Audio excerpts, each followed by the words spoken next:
2 singles to date in Can't Face the Day and Illusions, performances at festivals, a well-established book club, and to top it off, you also find time to be a French and Irish tutor. You're clearly extremely driven with an exciting career ahead of you, and I'm very excited to discuss these endeavours with you today. But before we get into all that, take me back to the beginning. What was life like for Liadh Moloney growing up? Wow, well, thank you so much for having me. I'm really, really happy to be here and to share my journey as an artist. So, I suppose I was always really imaginative, like when I was a child. Loved, like, pretend play, like that kind of thing. I was always writing stories and poems and trying to write novels, but I'd only get to like the second chapter and then I'd lose interest. Yes, and I was always reading books and that kind of thing. And I did piano and ballet. So Okay, cool. yeah. Yeah. So clearly, creativity has always been a huge part of yourself. Yes, yeah, absolutely. Okay, Yeah, cool. absolutely. And is there any kind of family connection to that? Or are you the Um, creative spark in the family?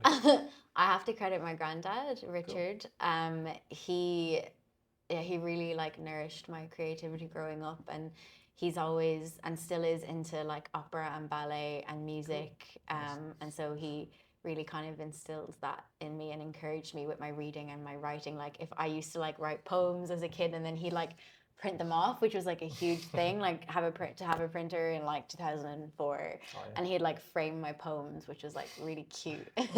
No, that's super supportive, and it's nice to have that level of encouragement as well. To Yeah. someone to be so supportive, like look at what you did. Yeah, It's yeah. really, really And my important. parents, I must say, my parents as well were always really supportive as well of my creativity. So, Cool, nice. yeah. No, it's good to have that. And then, what sparked your passion for music? I mean, I don't think there was a spark. I think it was just always there. I don't remember a moment where I was like, yeah, this is my thing. I just always loved music, like growing up, listening to CDs, and then getting my first iPod and that kind of thing. Like it was always, and then I was, I did ballet and I always did choirs and piano and musical theater. So it was always a big part of my life. Yeah. Oh, okay, cool. So then it has participating in like things like ballet and I'm assuming kind of stage school type Yeah, stuff. that's exactly what I did. Yeah, Yeah. I did like ballet and like modern dance and like all the sort of stage schooly things. So yeah, that definitely it was the first time that I kind of was on stage and I just absolutely adored it. Like, so yeah. Cool. And has any of that influenced your music now? Any of your experience in stage schools and I drama? think so because I think my experience with stage school kind of honed my performance skills, do you know? Cool. Yeah, absolutely. Yeah, so I think it made me more aware of the audience and engaging with the audience and, yeah, that kind of thing. Yeah, Yeah, and yeah. it definitely made me comfortable on stage as Yeah. well, which is so important. No, Yeah. absolutely, Yeah. absolutely. And I think it does lend very, very well to pursuing your own music and getting up on stage, just to be able to work in those kind of groups growing up. Yeah, yeah, absolutely. Cool. Yeah. And then when was the first time you performed your own music to an audience? That was only last year. That Year, was cool. okay, I'll tell you. So I did like open mics and that kind of thing, but then like the first time, so my first single, Can't Face the Day, came out in August 2024, August last year. And there's like a really cool burlesque event in Athlone called Only After Dark. And the organizer, Miss Memphis Shell, asked me to perform my debut single to open up the show, which was absolutely Brilliant. class. Yeah. So yeah, the weekend that the single was released, I got to perform it, which was like really, That's really amazing. cool. Yeah, Yeah, yeah. I'm super grateful for that opportunity. So that was the first time I ever performed my own song after like, more than 2 decades of, being on stage in various forms. It was like, oh, finally, here's me. Cool. And what was the lead up to that moment like for you? I don't think I even thought about it because it like happened so quickly. I think she messaged me like a day or two before. But in a way, I think it felt like everything in my life had been leading up to that. I kind of took my time with my music. That's why I'm almost surprised that I'm here. I'm like, oh, I'm actually doing music. Like, what? It feels like everything that I've done has led to that perfect moment of releasing something that kind of reflects all of my life experiences rather than rushing it. Yeah, cool. And it's nice as well to be able to take your time on that. But then similarly, once you did launch it, it seemed to gather momentum very fast for you, which is good because you're not just kind of like, well, here's your music and then kind of waiting around. I and see what guess, happens. yeah, I think that's like the like good side of, because like I think artists, like I think anyone listening to this, like I think artists get scared. It's like, if I don't have a hit single by the time I'm 18, that's it, I'm gone. But that's not true. And I do think, like, obviously everybody is different, but for me, waiting actually worked in my favor, because it meant that I had, when I was ready to release something, it was, it was ready to go out into the world, and it had like a pretty good reception, I guess. Yeah, So, no, absolutely. No, it's doing really, really well. yeah, And I listened to it as well. Both your singles, they're both really, really good thank and you. very, very well professionally produced, Yes. but very authentic as well. Yes. Yeah, thank you. And super upbeat. But we'll come to that in a little bit as Yeah. well. So then you have done previous stage shows before, and you have done a few gigs with your own music as well. Do you have any pre-show rituals? Yeah, I always warm up my voice. That is super, super important. Any singers or voice actors or anything, they would know that. I do like the singing straw thing, which is so handy, because like if you're at like a venue and there's no dressing room or anything, and you don't want to be annoying people, you can like do the straw. Just look up singing straw on YouTube. It's class. You can do the exercise and like no one will really hear you, because you're just kind of like singing into the straw. Oh, okay. So I do that, and then I listen to the last gig I did. I was listening to like 90s dance music before it, because I just like to get like pumped, Yeah. So yeah, and then it's the same as any performer, whether you're like an athlete or a singer, is just minding yourself really well, so getting a good night's sleep, drinking water. I avoid like fizzy drinks and stuff, or chocolate, because it affects the voice. Oh, okay, yeah, it coats the vocal cords. That's it. Yeah, Yeah, yeah. exactly. And then afterwards, I obviously have chocolate, because I'm like, I need some now. Well, yeah, no, at that course. stage you've earned it too. So. Yeah, exactly. So yeah, that's kind of what I do. I like to be in a kind of a calm space beforehand, because when you're on stage, it can be like a lot of stimulation. So I don't want to get like overstimulated. Yeah, of course. So yeah, that's what I do. Cool. And how did you know you were ready to showcase your music to the world? You said you took a lot of time to do it, which is brilliant. But how did Yes. you know this is the time for me to do it? Oh, I don't know. It's a great question. I think the stuff that I had made before, it never got to the stage where it was like professionally produced. It was, it was never finalized. Whereas Can't Face the Day, we professionally produced it. The producer I work with, her name is Lisa Murray. She's absolutely class. Got it mixed and mastered, and it was the first time I had ever made something, one, to completion, but two, that I felt like I want people to hear this. Whereas the previous stuff, I was like, oh no one can ever hear that. So I think that was it. I was like, I actually want to share this with people. And it was the music that you created. It was, I actually really enjoyed this music. Yeah. No, that's the music I create, is the music I want to hear. Yeah, no, absolutely. And that is super important. It's a topic that's come before, is creating for yourself, not creating what you expect people to like. Yeah, exactly. Yeah, no, I literally, like, the most recent single, Control, which will be out very soon during summer 2025. I was like, I wanted to be like the song that I want to hear. So I definitely, I create for myself, but all, of course, with an audience in mind, in the sense that obviously I'm not like, oh, what does the radio want to hear, but like, how can people connect with this? Yeah. What's the message I want to share? Yeah. No, cool, brilliant. No, I like that a lot.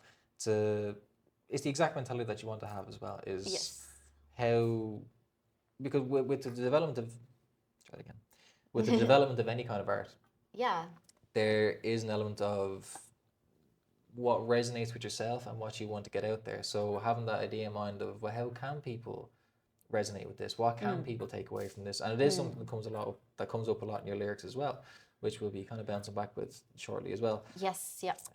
So then, are there any artists that influence your work?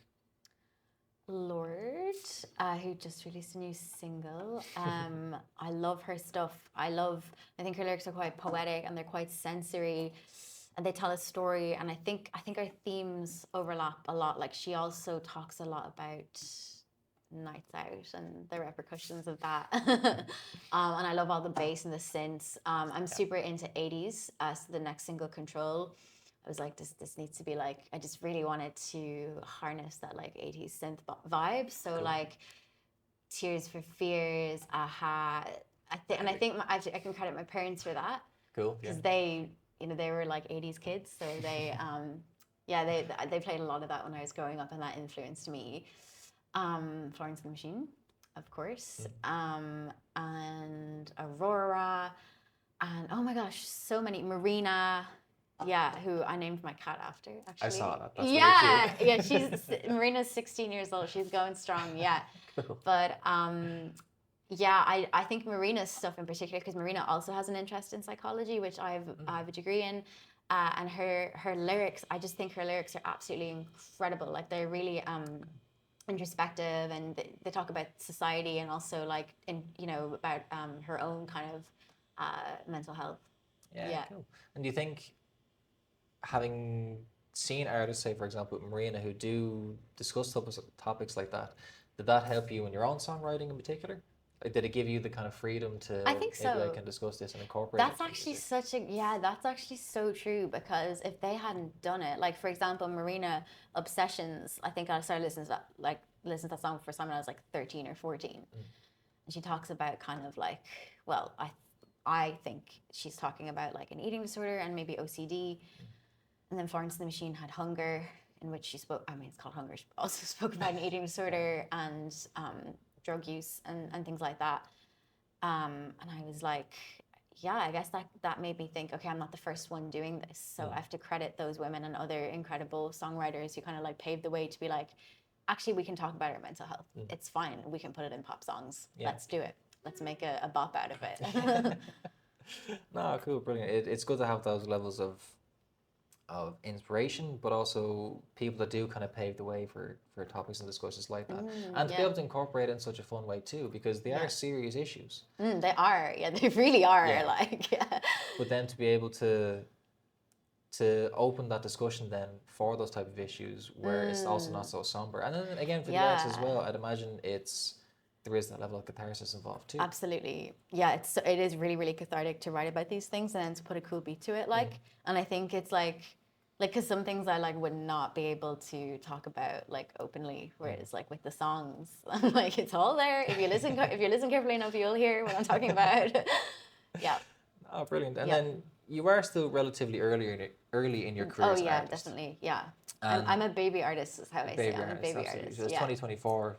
Just less than 6 months ago nearly was your first. Yeah, it was about 6-7 months ago. Yeah. And the path you've taken has been so exciting already with this. It actually, yeah, in fact, it's gone better than I expected. Like that's again, I'm like, can't believe I'm here. I'm like, I'm supposed to be like a psychologist or something. But you decided to take a different avenue, and thankfully you did, because the music you create is good, and it does open that discussion as well, and keeps the discussion open in a fun way. Yes. And that's with the successful launches of your 2 singles. You've also performed at the launch of the Midlands Art Festival, Creelor. Yes, yeah. And an upcoming performance as part of Bali Festival as well. Just name a few of your accolades. Yeah. And you've also provided us with a great clip of you performing, which we'll be playing at the end of this episode as well. Yeah. So then, it seems like an obvious question, but is being a full-time musician something you wish to pursue? Of course. Yeah. Of course. Yeah. Like, I think it's interesting. Okay, for example, when I was working full-time, so 2 years ago, Lisa, my producer, and she also co-writes with me, and she mixes. She's class. She's so cool. She's very talented. Anyway, we were both working full-time, and my first single literally took about a year to do, because it was like, oh, when are you free? When are you free? Oh, I work 9 to 5. I have to work some evenings, and then getting to meet each other to go to the studio, and then also like oh my god, the time that you need to put into a campaign. Like the campaign is just basically the promotion for the single. But like the campaign for Can't Face the Day, I did it all by myself, and I was so tired of emailing, and it's really hard, and it can be hard on the soul as well, because you get a lot of rejections or people telling you it's not quite what I'm looking for, and us artists were very sensitive.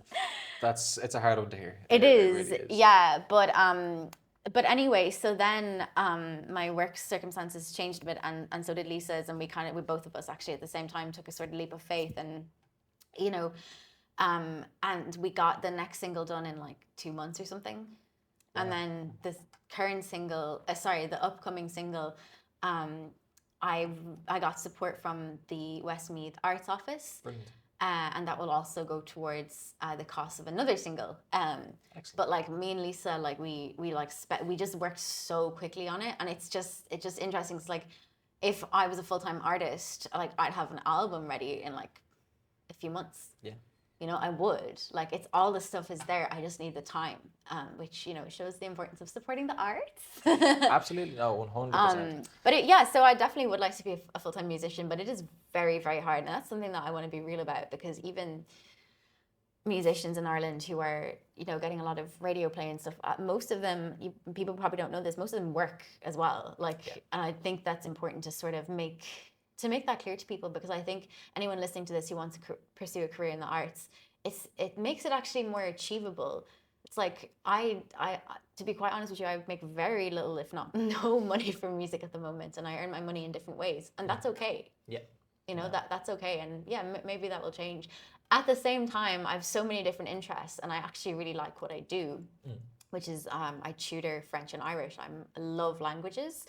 And I think even if I was a full-time musician, I'd maybe keep it up a little bit on the side, because I just really enjoy it. I like having lots of different things going on. Yeah. Oh, that's cool. And it's amazing as well, the freedom that pursuing something like music gives you also. I mean, obviously you get the time to produce and record and create and develop. Yeah. But you also have the other time to pursue your other avenues, like the tutoring. Yeah, exactly. Which you wouldn't be able to do if you're working full time. Exactly. And you're absolutely correct as well in saying that, yes, a lot of musicians do have a job. They do have the full-time job to fund their career, because stuff is expensive. It's expensive to record. It's expensive to produce. It's really expensive. And it's time consuming as well to be able to do all these things too. It is. And time is money at the end of the day. It is, yeah. But then what is it about being a professional musician that you find so alluring? It's who I am. I can't imagine anything else. I have no choice. I have to do it. Yeah. No. I have no choice. And I freaking love everything about it. Whether it's having an idea for a song, or turning a poem into a song, or writing, or like even just like I was practicing with my guitarist earlier on, and that was just so much fun. And no matter how many, it's only been a few months, but I don't get sick of the songs. Like, I'm just like, oh yeah, no, this is great that I can do this. Or even just talking about my work, I really enjoy, and I love performing, and yeah, I just love it. I mean, that's it. That's why. Cool. Love, like. Well, and that's the best reason to be able to do this kind of stuff, is because you just truly love it. It's who you are, like you said. Yeah. And you're driven by your passion. And, Yeah. And you're doing it the right way as well, which is cool. Yeah. And for the right reasons as well. Yes.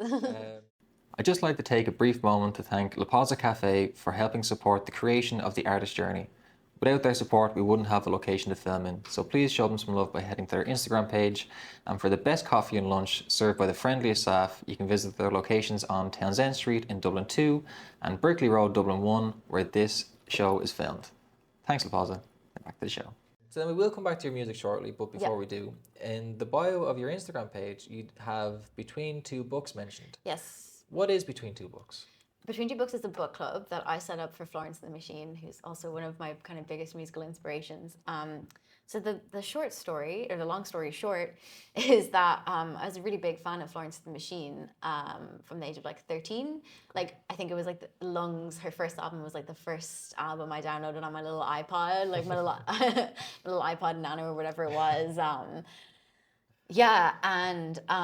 Basically when I was 15 years old, I remember I like just finished the junior cert, and I was like that awkward age where I was like too old to like go on play dates, but I was like too young to like go out with my friends on my own. So I was just so bored like during the summer. So I was just on Twitter, because it was a very different place back then. Yes. But I was on Twitter, and like that's how I connected with other Florence and the Machine fans, or people with similar musical tastes to me.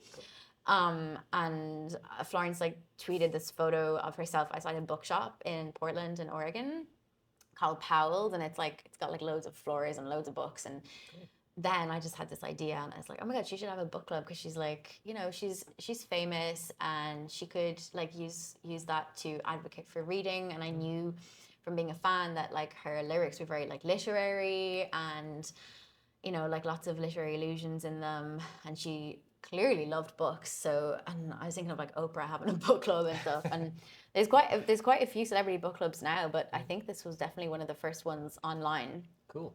Nice. So I basically set it up, and I was like, well, obviously, like I had no connection to Florence or anything. I was just a fan in Ireland, like.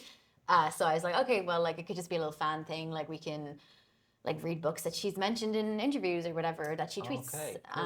But anyway, like literally the next day she found out about it and was like, let's do this. And it's been going almost 13 years now. Wow. Oh my God. And are you still heavily involved with it yourself? Oh or- yeah, I'm the creative director of it. So Cool, I brilliant. work on it like every week. Yeah, so we're Excellent. reading Parable of the Sower by Octavia E. Butler at the moment. Cool, nice. And a new book announced soon. So yeah, it's I absolutely love it, and it's another way that I've somehow, I don't know how, but managed to like make this passion yeah, something that I do like Cool, every yeah. week. My passion for books. Yeah. No, that's brilliant. And it's the kind of thing where you could have sat around and talked about it all day, but you didn't. You Yeah. said, no, I have an interest in the book club, I have an interest in Florence the Machine, let's get this kind of thing started. And you jumped at it. And by doing that, it has evolved into this. Yeah, no, it's. I think I'm not being funny, but I think that's my ADHD. So I was like diagnosed with ADHD 2 years ago. Okay. I did not know I had it, even though I have a psychology degree. I just because people didn't and still don't really understand how it affects women. But it is. I don't want to minimize it. It can be very debilitating. At the same time, I do think it has strengths, and that is, I do think I tend to go for things. I'm like, whatever, let's just do it. So I just like tweeted that tweet. I could have just like kept it in my head and been like, oh, that's a far-fetched idea. But I was like, let's just put it out there. And what then happens. there we go. Yeah, and it changed my life. No, like quite literally changed my life. I don't know if I'd be doing music if it weren't for that tweet.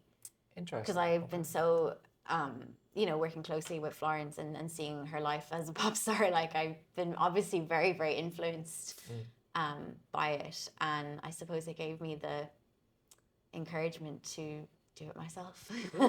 Brilliant. And like you clearly do have a keen interest in literature. I mean, I asked what you said about book club. Yes. So has this influenced your songwriting in any way? Yeah, 100%, 100%. So I'm very inspired by the books I read. So for example, Illusions, my second single was inspired by two books, as well as other things, but Piranesi by Susanna Clarke, which is about like this, it's a very surrealist book. He's kind of like in another world and he can't get out of it. And yeah, I kind of use that in my lyrics. So it's like, I'm caught in a labyrinth and I'm running out of time. And Piranesi was also like an Italian artist, and he did these like etchings and stuff of these like impossible like architecture. So it was like, you know, cool. endless staircases. Oh, nice. So I like looked up. We actually read this for the book club. Oh, no way, So cool. I think Florence I think chose that book for the book club. Then I read it and then I was like, this needs to go into my song. And so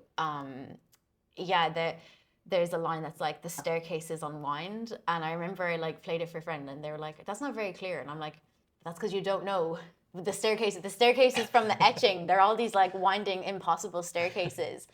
And that line was inspired by the book Piranesi and the artist Piranesi. And it was basically meant to say like, this is the moment of clarity where like, maybe struggling mentally, and then the staircases unwind and this impossible picture like becomes clear again. Very cool. So yeah, and then also Alice in Wonderland. Like I know it's quite popular, but like I've always loved Alice in Wonderland. So in Illusions, are the walls all closing in, or am I increasing in size? Is basically, I like watched the animated movie and it's like where the walls are closing in. Well, I rewatched it. I'd seen it many times, but like I rewatched it and before I wrote the song, and it's like there's a scene where she's like getting bigger, and because she like drank something or eaten something, and it's like, are the walls all closing in or is she increasing in size? And so yeah, and then like this on Facebook, the like Lewis Carroll Society Facebook group shared it, and I was like, oh my god! I was like, yes, I'm finding my audience. But yes, I'm very, very, very inspired by everything I read, and anytime I like. Yeah, I like keep. I was gonna say keep a notebook. I don't keep a notebook. It's just like my iPhone notes, but I like have them all like organized. So I like jot down things that kind of come to me when I'm reading, and I'm like, we could use that. Yeah. Very cool. Nice. Very cool. Very, very cool. Yeah, fascinating. I did actually pick up on that the Alice in Wonderland line as well. Really? That was nice. I'm glad. Yeah.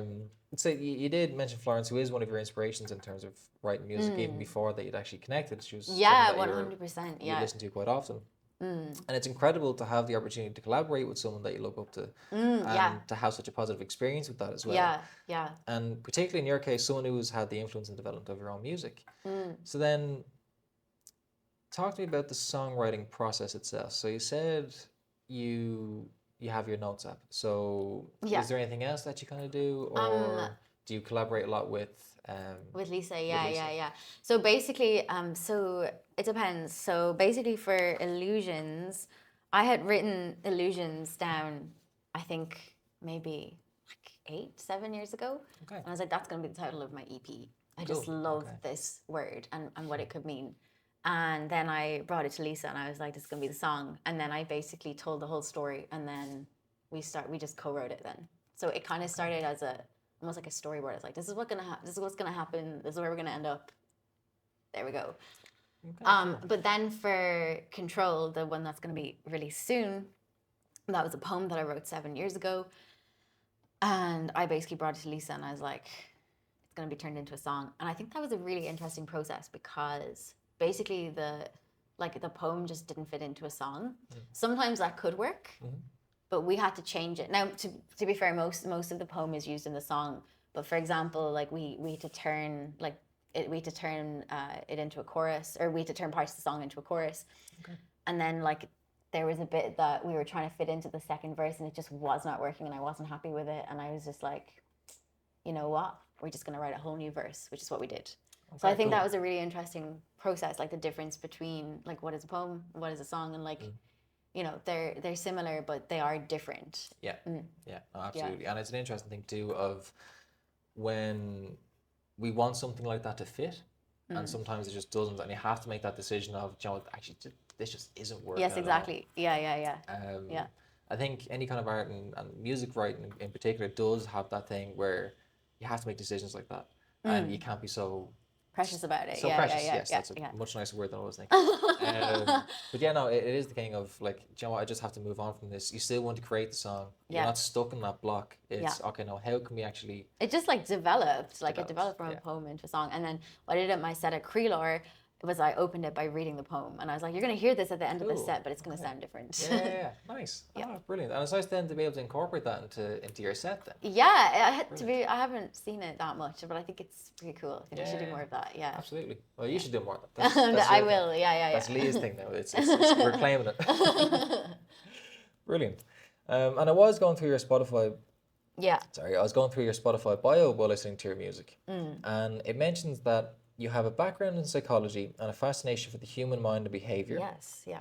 and that you used your music to create lyrically vulnerable work around the topics of sobriety, mental health, and neurodiversity. I do think this comes across quite well in the imagery that you've created in your lyrics. And there's an interesting juxtaposition of these serious topics with the upbeat tempo and beautiful harmonies that are in your songs. Thank you. Tell me about your psychology background, first of all. Yeah, so I have a degree in psychology. I absolutely adored it. Like it was a great course. I really enjoyed it. We did everything from like developmental psychology to neuroscience to psycholinguistics, child and adolescent, clinical psychology, intellectual psychology for people with intellectual disabilities. Like there was so much. It was really varied.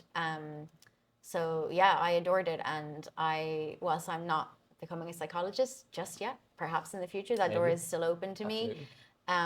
I like to think that it does influence my lyrics because I have a academic background in the human mind and human behavior. Cool. Yeah. And what made you want to get into psychology? Well, actually, I wanted to do medicine. Okay. Yeah, but that was a lot. Yeah. And I'm really glad I didn't because, you know, I think actually there are some doctors who are also musicians. You know, that's great. For me, I don't think I would have been able to do the two. And I also realized that my interest in medicine was more an interest in people. Okay, interesting. Yeah, and psychology, medicine is, well, it's medicine. It's the study of human health and disease and how we can use medicine to improve that. But psychology is simply the human mind and behavior, and that was and still is one of my passions. Yeah. Okay, cool. Yeah. And why were topics like sobriety, mental health, and neurodiversity something you wanted to explore with your music? Because they're like the main themes of my life. Yeah, so I stopped drinking 5 years ago, which I was at like in my early 20s, so like a relatively young age, I think, to stop drinking. But I was like, you know what? You don't need to hit rock bottom to stop. Yeah. And I'm just gonna stop, and I did, and yeah, I can't really believe that happened. But yeah, so I think it's a lot more people are exploring sobriety, and I wanted to make people feel less alone in their sobriety journeys, I guess. And then with neurodiversity, so neurodiversity just basically means that there are many different types of human brains, and some people have ADHD, some people have even things. So ADHD is a neurodevelopmental disorder. Okay. Yeah, whereas so it's not whereas say like depression, anxiety, schizophrenia, bipolar disorder, they're more mental health conditions. Okay. But they're also part of neurodiversity. So neurodiversity isn't just neurodevelopmental conditions like ADHD and autism. It is also other conditions. It just means that, like, you know, in the same way we've biodiversity, there are like lots. It's important that we don't just have, I don't know, cows, for example. We also need like the bees and things like that. Like, it's the same with brains. We need many different types of brains. Okay, cool. Yeah, my ADHD diagnosis was life-changing for me. And again, I don't know if I would. I probably would be doing music even if I didn't get the diagnosis, but it has made it a lot easier. And How so? I think that's, yeah, like, I think some people, obviously everybody is different, but for me it actually helped me write music because I was able to get the medication that I needed, and that actually helped me. I had like notebooks and iPhone notes of ideas, and that goes back to like when I said like I would like try to write novels as a kid, and I get like the first few chapters and then I go into the next one. It helped me actually structure my ideas, so they were all there, but you know, getting the treatment that I needed helped me to structure them and kind of more actualize my ideas. So yeah, I think it's important to talk about because it also can be very difficult to have ADHD or the mental health issues that I talk about in my work. Okay, brilliant. Yeah. And it is good that you have kind of opened that door, and you do discuss it quite well. Well, you explore it quite well in your music. Yeah. And when you do look into the lyrics a bit more, it does make you want to, like, why did she write that? And what does this kind of mean? And it makes you think, which is, I think, an important element of music as well. Yeah. And I think as well, like, I was like, I'm not at the stage in my life where I want to maybe like take on people's trauma as a psychologist or people's difficulties as a psychologist. Rather, I want to share my difficulties because that can also be really healing. And I've definitely experienced it through listening to other people's music, that it has. So like, yeah, there are different ways of helping people, and music can be one of them. And that's what I'm doing now. So whilst, yeah, I'm not working as a clinical psychologist, I hope, obviously, you know, I have a small audience, but it's growing. I do really, truly hope that's the ultimate goal I have for music. I wanted to help people who who are going through or have gone through similar things that I have with my mental health.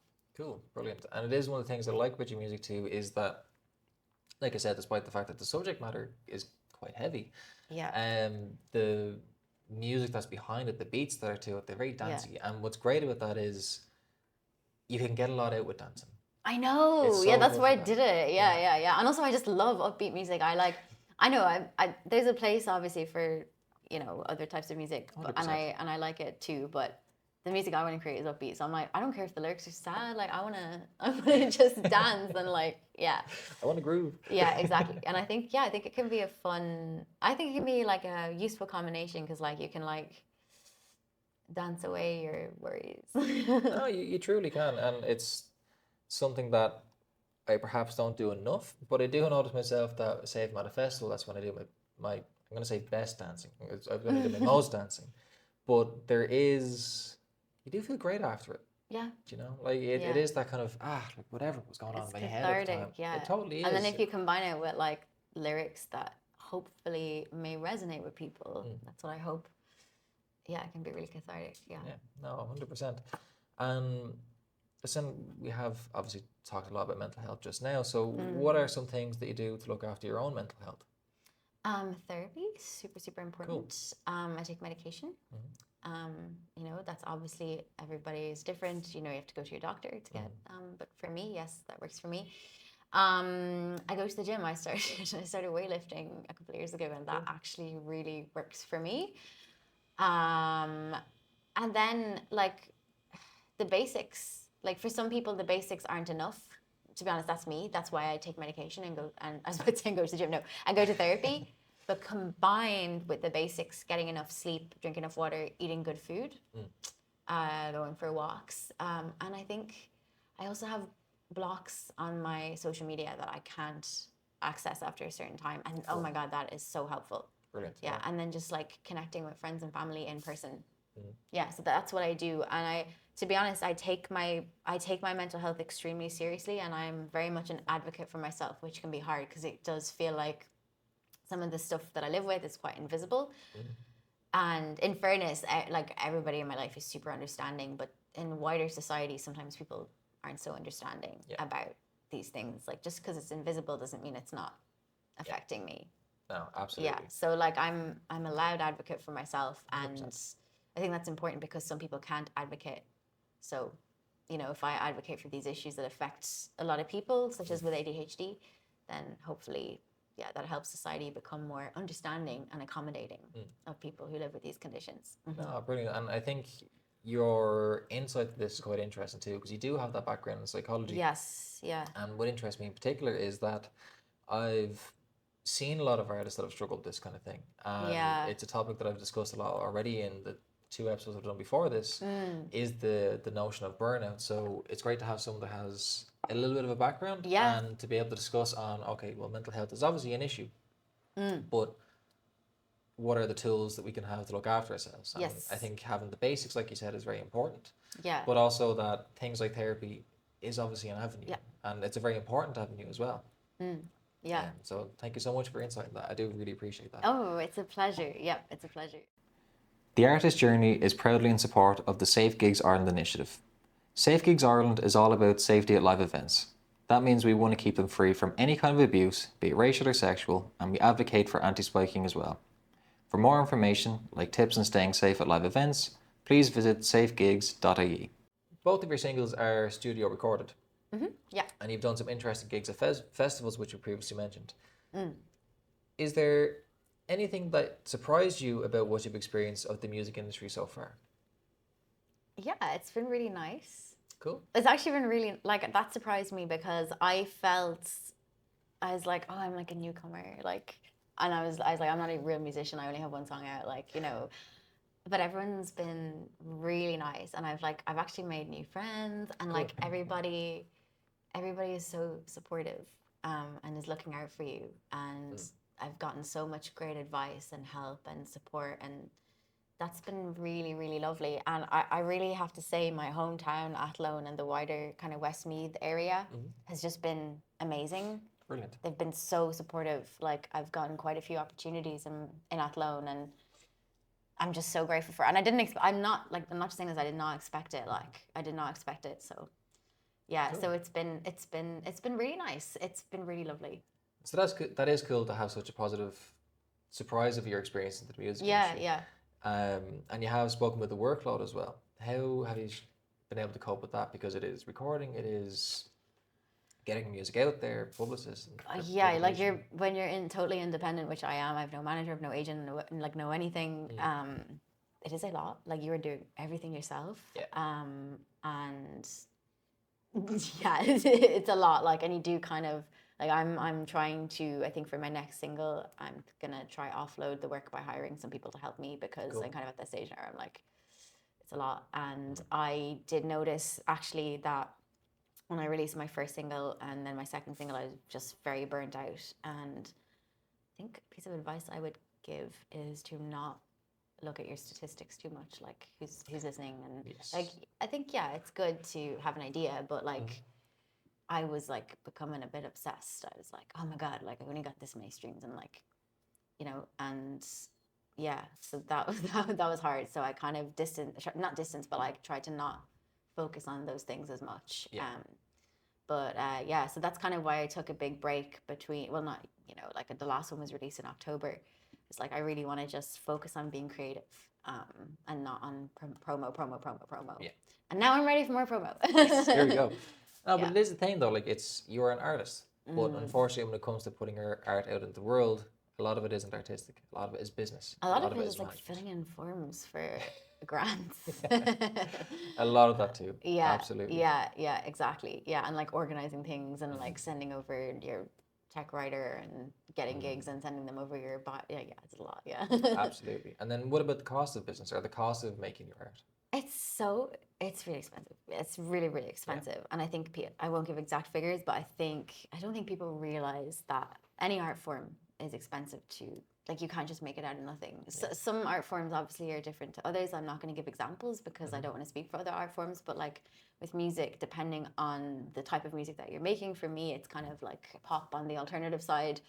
It costs me a lot of money to hire the people that can make my songs sound the way that I want them to sound. And then that's excluding if I want to do like a photo shoot, which I did a photo shoot last year. I would love to do another one, but I don't think I can afford it.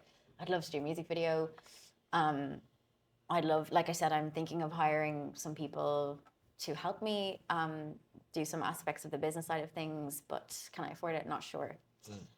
So it is very, very expensive. Like, absolutely. Yeah, and to be honest, something that I want to say on that note is I feel really, really lucky.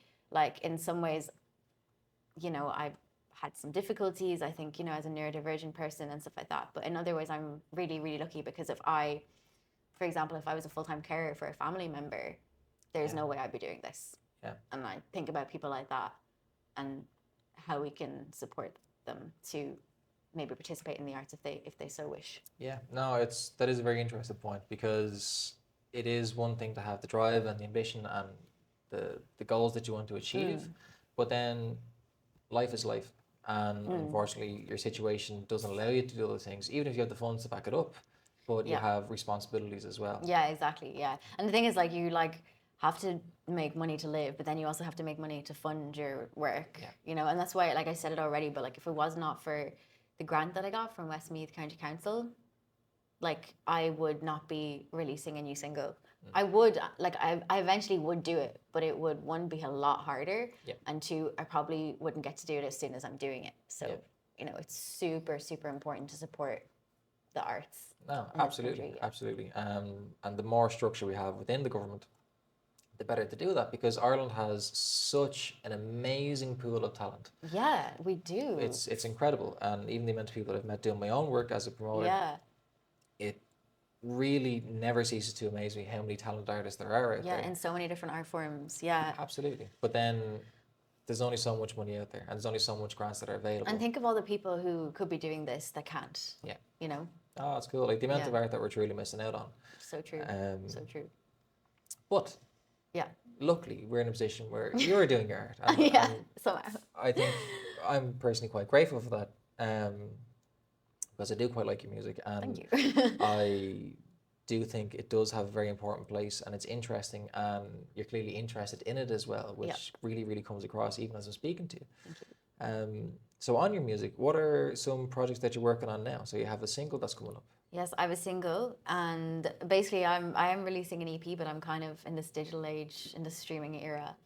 I'm just releasing it song by song. So my first two singles are also part of the EP, and then the EP will be released in a few months, and it will have some extra songs on it as well. Cool. So that's what I'm working on at the moment. Brilliant. And do you have any gigs going up yourself? Yeah, I have quite a few over the summer. So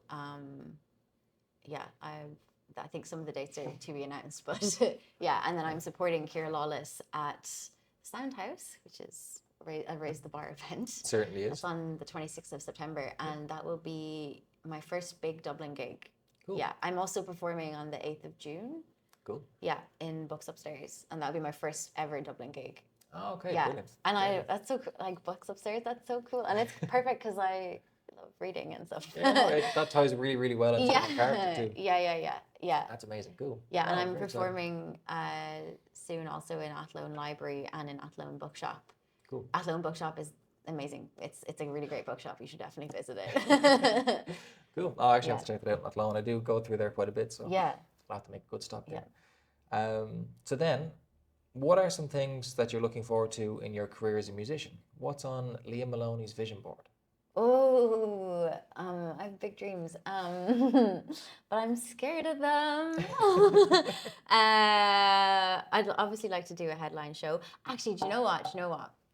So I worked in the Academy, which is a music venue in Dublin, as like the promo staff. So I was like painting people's faces and like making candy floss and like shooting confetti cannons. It was actually a pretty fun job. I did it in my final year of college. Cool. But so I would like to play the Academy. That'd be very full circle. Initially, yeah, exactly. I'm like, I used to clean these floors. But honestly, shout out to venue staff. Like they have a hard job, so shout out to them. but yeah, I would like to, obviously, we start small, so like maybe a support gig.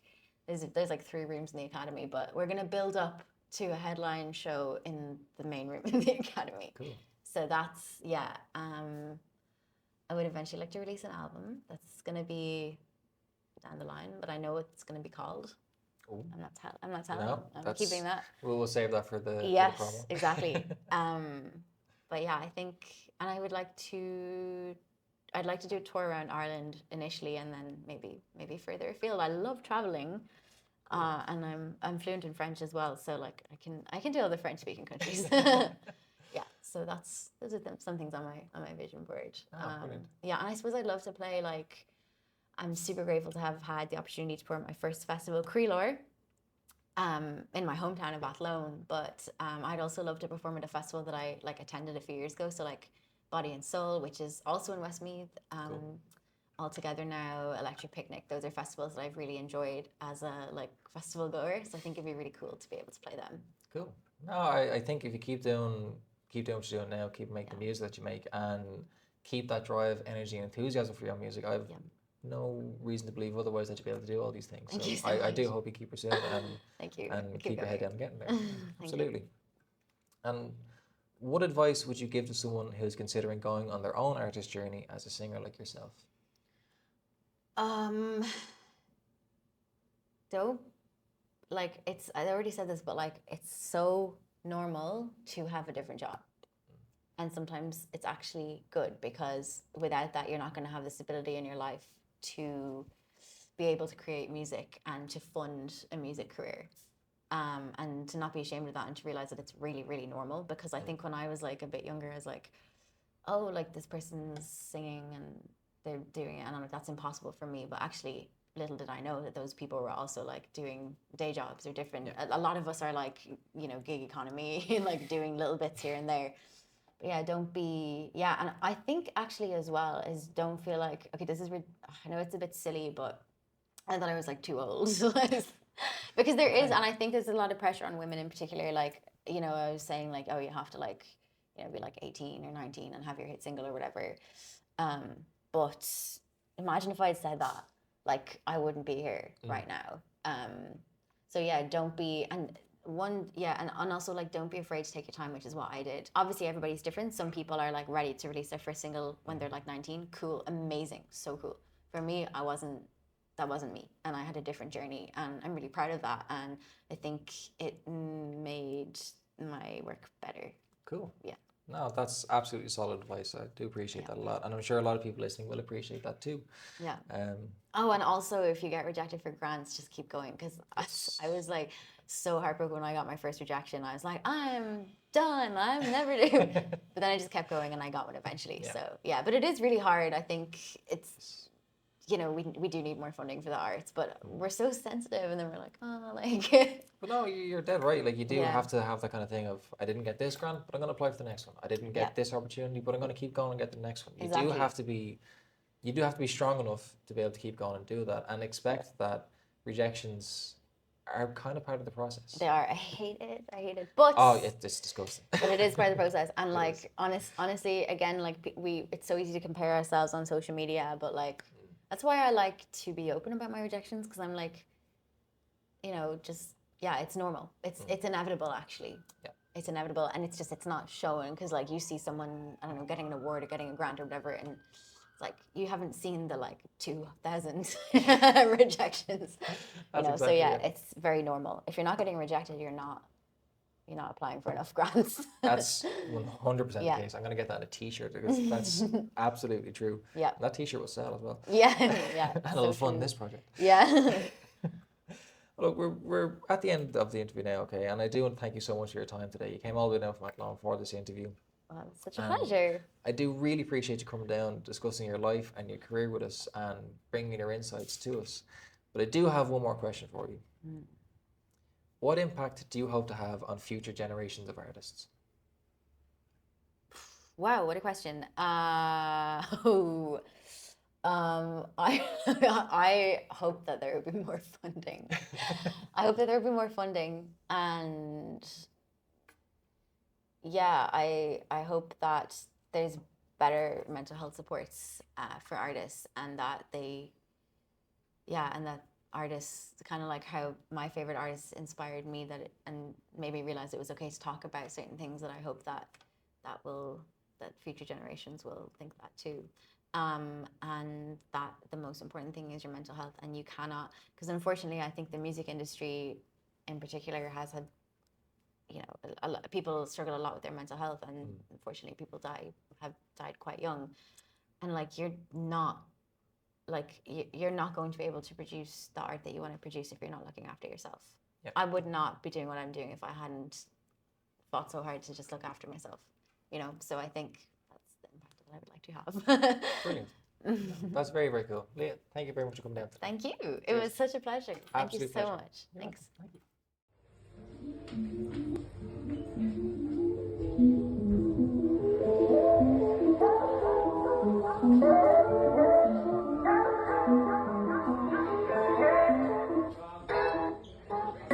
Surrounded by a maze of mirrors, and I don't know if I am a real human being or a trick of the light. Are the walls all closing in, or am I increasing in size? It's life or death, got to escape, but I'm running out of time, and I'm so afraid I'll never find my way out of these illusions. Thought I could run away to illusions. Went astray, lost my way in illusions. Found a false God to praise through illusions. Now I pray I'll escape from illusions. Can't afford to lose my head now. I wanna stay alive. If I don't keep pushing forward, will I survive? Feels like an eternal battle living in my mind. If you find the way back home, please don't leave me behind.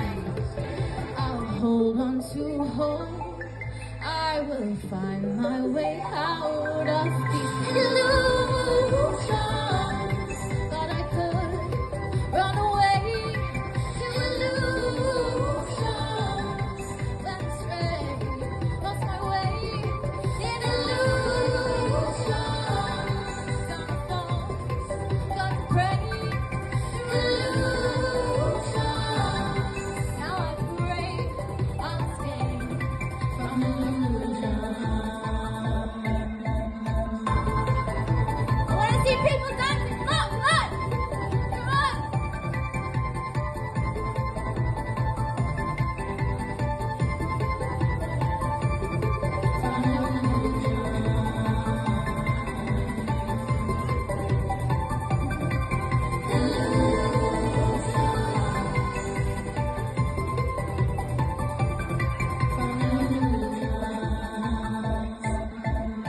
I'm caught in a labyrinth and I'm losing track of time.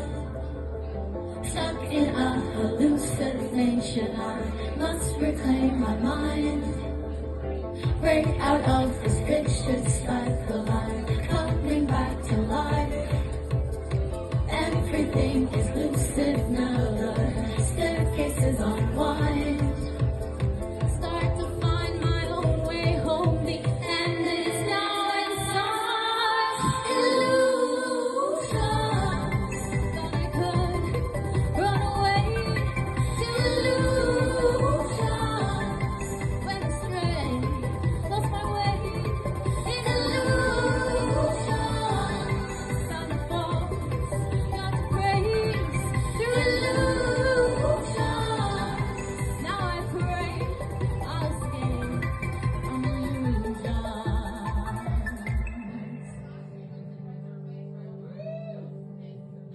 Thanks. Thank you for joining us on the Artist Journey. If you enjoyed this episode, please be sure to like and follow us to help support the growth of this channel and receive updates on future episodes. If you have any thoughts on what we discussed today, if there's any topics you'd like us to discuss in the future, or if there's a guest you'd just love to hear from, leave it all in the comment section. Bam. Receive updates in future episodes. Cool. Do you want to do just one more?